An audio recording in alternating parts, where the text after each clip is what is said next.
부동산은 단타가 아니고 장타입니다. 그래서 그리고 외부 충격이 어떤 게 올지 모르기 때문에 1주택자분들은 좀 힘들더라도 한 몇 년 견디실 생각을 좀 하셔야 될 것 같고, 무주택자분들은 조금 지금은 아니고요.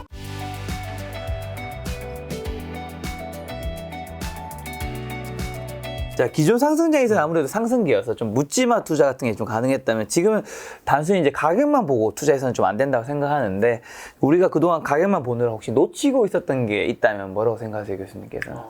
그러니까 지금 아파트 같은 경우에는 지금은 굉장히 보수적으로 보면서, 근데 사람들이 가격만 보고 사지는 않지 않나요? 그러니까 저는 지금 하여튼 무조건 인플레이션과 금리와의 싸움이어서 그 두 개, 그 다음에 월세 트렌드 같은 것들을 보셔야 돼요. 그러니까 본인이 보셨을 때 이거를 이렇게 보시면 좋을 것 같아요. 그러니까 본인 아파트 매수하고자 하는 단지들 돌아다니시면서 거기서 월세가 얼마나 나오는지를 보시고, 본인이 살려는 매수호가 또는 매도호가를 보세요. 월세 곱하기 12를 매수호가로 나눈 게 지금 국고채 10년물 이자하고 비슷하던지 아니면 높다고 하면 그때는 괜찮은 거예요. 근데 이게 낮다고 하면 이건 완전 역마진이기 때문에 그러니까 본인이 그렇게 공부를 하시면서 하셔야 되는 거고, 다만 이제 이렇게 그 투자 수익률 같은 경우에 강남권이 노원구보다 훨씬 낮아요. 그러니까 이상하게도 원래대로 하면 강남권 같은 경우에 투자 수익률이 국고채 10년물보다 높아야 되는데 같거나 낮은 경우가 굉장히 많아요. 그래서 본인이 여러 단지 돌아다니면서 그 스터디를 계속 하셔야 돼요. 월세하고 매도 호가의 그 퍼센트하고 기준금리 또는 이제 10년치 국고채 수익률 간의 차이, 거기서 어떻게 스프레드가 이게 계속 유지가 되는지 벌어지는지 아니면 좁혀지는지. 사실 이 좁혀지는 게 굉장히 중요해요. 좁혀지는 게. 그게 사람들이 달려든다는 얘기예요. 자, 현재 향후 5년 부동산시장 결정한 윤석열 대통령의 주요 부동산 공약 및 좀 가장 중요하게 봐야 하는 포인트가 혹시 뭐 있다고 보실까요? 우선 어저께 원희룡 장관님이 이제 250만 원 말씀하시고 개괄적으로 이렇게 더 큰 말씀을 하신 것 같아요. 그래서 민간 위주의 어떤 공급 같은 것들에 대해서 방향성에 대해서 말씀하셨는데, 저는 그 방향성은 굉장히 좋다고 보고요. 다만 이제 우선 정책을 조금만 설명을 드리면은, 제가 서두에 말씀드린 것처럼 그 지방광역시는 지금 가격이 굉장히 위험하잖아요. 그 2020년 이전 가격으로 회귀할 가능성이 높은데, 거기서 공급 충격이 오면은 굉장히 힘들 수가 있거든요. 따라서 그 공급에 대한 스케줄 같은 것들이 좀 잘 조정이 됐으면 좋겠고요. 그다음에 두 번째는 이제 우리가 현실에 대해서 좀 인정을 해야 될 것 같아요. 이게 뭐냐면은, 첫 번째는 이제 우리가 아파트 재건축 같은 거요. 예를 들어가지고 지금 송파구 같은 경우에는 과거에 5층짜리 주공 아파트였잖아요. 그죠? 개포동도 지금 재개발된 데들 보면은, 재건축된 데들 보면 대부분이 5층짜리 주공 아파트가 재건축된 데가 있지 10층 이상은 지금 되게 힘들었어요, 사실은. 그래서 향후에 서울 같은 경우에 재건축은 아마 힘들 거예요. 리모델링으로 갈 겁니다. 그러니까 재건축은 또 시기적으로 30년 이상이어야 되는데 리모델링은 15년 이상이에요, 사실은. 그래서 어차피 정부에서 말씀하시는 레토릭인 거고, 그 수요자 차원에서는 정부의 얘기는 정부의 얘기입니다만은 우리가 현실을 놓고 얘기를 해야 될 것 같아요. 예를 들어서 그거죠. 90년 이전에 지어진 아파트들은 5층짜리 아파트들이 많았어요. 그럼 거기는 용적률을 받아먹어서 재건축을 할 수가 있는 거죠, 크게. 근데 90년대 이후에 지어진 아파트들 보면은 용적률이 280%, 300%인 데가 있어요. 거기서 추가적으로 용적률을 받을 수가 없어요, 사실은요. 그럼 뭐냐면은 거기는 리모델링으로 가는 거예요. 남산타운 아파트 같은 데들 보면은. 따라서 이게 대단히 재건축 시장보다는 이제 시간이 지나면서 이제 5층짜리 이 아파트들은 거의 다 재건축이 완료가 되고 있기 때문에 대단지의 경우에는 리모델링으로 바뀌고 있다는 거에 대해서 우리가 좀 동의를 했으면 좋겠고요. 두 번째는 재개발이 과거 뉴타운처럼 거대하게 묶어서 재개발되기 지금 굉장히 힘들어지고 있어요. 왜냐면은 뉴타운 해제된 데가 많거든요. 그게 벌써 10년 전이에요. 오세훈 시장 벌써 10년 전에 하고 박원순 시장 때 이제 뉴타운 해제가 그때는 지역 주민들이 요구를 했기 때문에 해제를 했는데, 그 10년 동안 어떤 일이 발생됐냐면 거기서 계속 조그맣게 이제 신규 빌라나 주택들이 들어섰단 말이에요. 그 말씀은 뭐냐면은 큰 지역을 봤을 때 거기 안에서 노후도가 많이 개선이 된 거예요. 그렇게 된다고 하면은 대단위의 재개발을 앞으로도 약간 힘들 가능성이 높아요. 그래서 서울시도 그걸 인정하고 있어서 가로주택 정비 사업이라든지 아니면 모아주택처럼 약간 좀 작은 단위의 개발, 그리고 작은 단위의 개발을 모은 개발식으로 갈 거예요. 그래서 재건축에서 리모델링이라는 트렌드가 하나 있는 것이고, 네. 거대 재개발에서 소 또는 중규모의 개발로, 작은 단위 개발로 갈 가능성이 높아요. 예. 그럼 문재인 정부 시대 이제 부동산 트렌드가 똘똘한 한 채였잖아요. 그럼 이제 윤석열 대통령 시대 때는 뭐가 될 거라고 보시는지, 또 부동산 트렌드 책을 이제 매년 내시고 예. 계시니까. 근데 이거는 이제 그 보유세랑 연관이 되는 문제여서, 근데 이제 우리나라가 보유세가 단순 보유세뿐만 아니라 또 종부세가 또 크잖아요, 사실은. 근데 이거는 뭐 제가 아는 회계사한테 가서도 즉답을 못하고 계산해서 알려주는 데가 이런 식으로 나오니까 이 보유세가 명확하게 클리어해지면 말씀을 드리겠는데, 지금 상태의 세제라고 하면은 사실은 2주택 이상 갖고 있는 거는 힘들죠. 예, 부담이 굉장히 커지기 때문에. 예. 그러면 이제 똘똘한 한 채라는 것보다는 그냥 본인이 행복한 한 채를 갖고 있는 게 좋을 것 같아요, 저는. 예. 아, 본인이 똑똑한. 아니, 본인이 행복한 한 채. 본인의 가정을 행복하게 해줄 한 채. 뭔가 집이 이제 예. 투자보다는 예. 내 집 마련과 행복에. 뭐 그렇게 가야죠. 예. 자, 그럼 윤석열 정부 때 혹시 부동산 공약으로 빛을 보는 지역 뭐 혹시 한 군데 떠오른 거 있으실까요? 근데 사실은 이게 지금 저는 약간 좀 찬성을 좀 못하겠습니다만은, 지금 분당 같은 경우에 신도시가 3월부터 꽤 많이 올라갔어요. 왜냐면은 거기가 사실은 용적률이 꽤 있음에도 불구하고 재건축 인센티브를 그때 선거하면서 막 줬거든요, 사람들이. 근데 과연 그런 식으로 된다고 하면은 뭐그 지역이 괜찮을 것 같으나, 지금 원희룡 장관은 용적률 인센티브 그렇게 줄 수는 없다고 얘기를 해서, 그러면 신도시는 약간 좀, 제가 봤을 때 약간 힘들 것 같아요, 신도시는.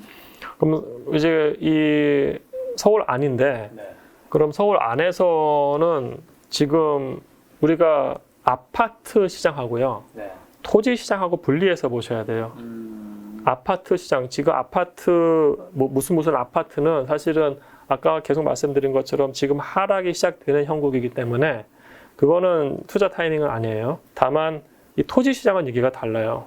지금 얘기가 나온 것들이 뭐 도심권, 뭐 용적률 높이에서 뭐 재개발 뭐 이런 얘기가 나오거든요. 그거는 강북권에 있는 빌라를 철거하고 아파트를 올린다는 얘기예요. 그거는 사실은 이 빌라 마켓은 사실 그래서 토지 시장인 거예요. 그래서 이 토지 시장은 그 좀 이 업무지구 CBD 주변 또는 그 지하철역 주변은 괜찮을 수는 있어요. 지금 용적률 높인다는 것 자체가 토지의 활용값을 높일 수 있다라는 그렇죠. 의미로. 예. 그러니까 용적률이 높아진다는 얘기는 그 더 많은 건물을 질 수 있다는 거잖아요. 그죠? 그럼 더 많은 돈을 벌 수 있다는 얘기고, 그 얘기가 나오면 그냥 무조건 그 토지 가격에다가 가격이 그 이 캐피탈이 그냥 다 들어가 버리는 거예요, 사실은요. 그래서 토지 시장이 좋아질 수가 있어요. 이런 질문 하나 드려야 되겠는데, 이 강남 불패라든가 강남 집값이 지금 가장 싸다 이런 말은 동의하는지 못한다고 하셨는데, 대한민국 그 수도권 미셨듯이 이 토지값은 예. 지금이 가장 늘 쌀까요? 그것도 그렇지 않나요? 그러니까 부동산은 사이클이에요. 토지도 사이클이 어느 정도 있다. 그럼요. 토지 사이클. 왜냐면은 토지의 사이클을 보여주는 게 꼬마 빌딩의 가격 사이클이에요, 사실은요. 예. 같이 가는군요. 예. 왜냐면은 꼬마 빌딩 산다고 했을 때, 그러니까 아파트는 산다고 하면 평당 얼마에 물어보잖아요. 그죠? 그러면 토지 평당 얼마가 물어보는 게 아니고 아파트 33평에 그 가격이 얼마냐는 거죠. 그죠? 근데 우리가 꼬마 빌딩 산다고 하면 거기서 평당 1억이에요. 그거는 그 연건평의 평당이 아니고 토지 가격의 그거잖아요. 그래서 꼬마 빌딩은 토지 시장을 대변해요. 네. 그럼 지금 하락기가 시작된 시점에 만약에 1주택자예요. 그분들은 이제 교수님 지금보다 더 빠진다고 보시나요? 지금 빠지고 있지만 더 빠질 거다. 그럼 그분들은 팔아야 되나요? 아니요. 그냥 무조건 홀드.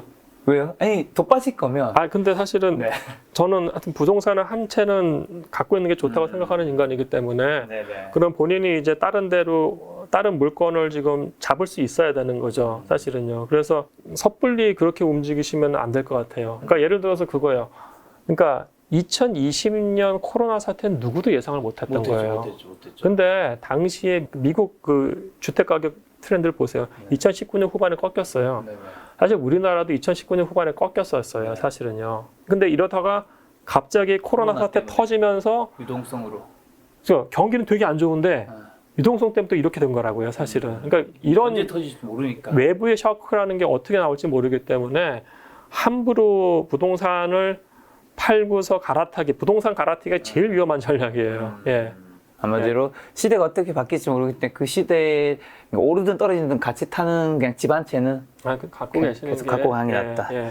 자, 흔히 주식 투자하는 분이 마인드 중요하다고 하는데 부동산 투자에서도 마인드가 중요한지랑 그다음에 중요하다면 좀 어떤 마인드가 필요할까요? 부동산 투자는. 주식은 단타 치는 사람들도 계시잖아요. 많죠. 그죠?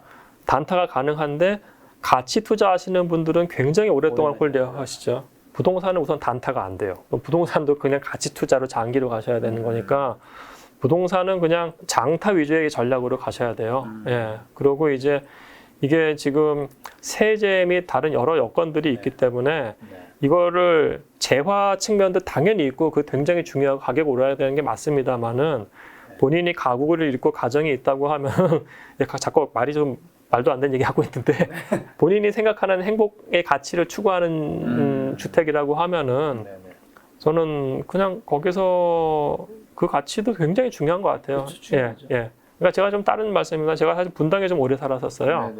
근데 분당은 계속 안 올랐어요. 예. 강남이 2016년부터 올랐는데 분당은 오른 게 2018, 19년부터 올랐어요. 그럼 그때 견디기 되게 힘들어요.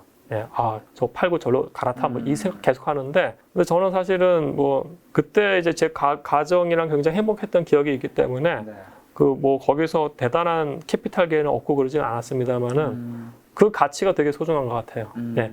그런 걸 좀 찾자. 예. 자, 교수님께서 그러면 20대로 지금 시대에 돌아간다면 투자에 있어서 이것만큼 준비하겠다. 혹시 뭐 그런 거 있을까요? 근데 제가 20대는 진짜 말도 안 되는 경제 성장을 구가할 때여서 좋은 시절.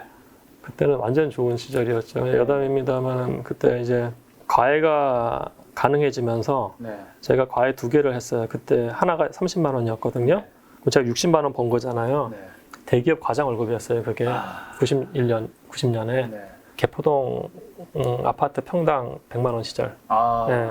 그러니까 한 2, 3년 꼬맹이가 돈 모으면은 개포동 아파트 사는 거. 예. 그러니까 그때랑 지금 너무나 달라서 다만 이제 제가 지금 만약에 20, 30대로 돌아간다고 했을 때 제가 좀 아쉬웠던 건 뭐냐면은 멘토 멘티예요. 사실은 멘토 멘티의 관계. 저를 좀 이끌어 줄 수 있는 약간 괜찮은 멘토가 있었으면 좋지 않았을까? 그러니까 예를 들어 가지고 단순히 돈 이런 게 아니고요. 약간 좀 이 거대한 패러다임 같은 것들을 이야기해 줄 수 있는 멘토. 왜냐하면 패러다임을 이해를 해야지 그 안에서 자기가 어떤 경제적인 선택을 하든지 아니면 다른 선택을 할 거 아니에요. 그렇죠. 그런 게 되게 좀 중요할 것 같고요. 그리고 이제 당시만 하더라도 죄송해요. 완전 라떼인데 지금 90년대 초반 얘기하고 있어가지고 이거. 근데 이제 경제와 관련된 관념 자체가 대학생들이 별로 없었던 것 같아요. 그때는 정말 없을 때였죠. 저 때도 없었습니다. 그러세요? 경제에 대한 관념이 2020년부터 확 든 것 같아요, 그냥. 근데 사실 이게 되게 중요한 거여서 그런 거에 대한 사실 그런 내용은 또 학교에서 가르치지는 않으니까.